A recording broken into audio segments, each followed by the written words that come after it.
بسم الله الرحمن الرحيم. لا أقسم بهذا البلد وأنت حل بهذا البلد ووالد وما ولد لقد خلقنا الإنسان في كبد أيحسب أن لن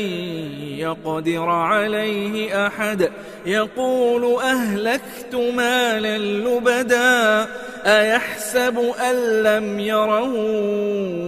أحد ألم نجعل له عينين ولسانا وشفتين وهديناه النجدين فلاقتحم العقبة وما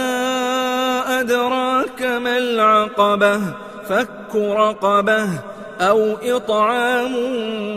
في يوم ذي مسغبة يتيما ذا مقربة أو مسكينا ذا متربة ثم كان من الذين آمنوا وتواصوا بالصبر وتواصوا بالمرحمة أولئك أصحاب الميمنة والذين كفروا بآياتنا هم أصحاب المشأمة عليهم نار مؤصدة.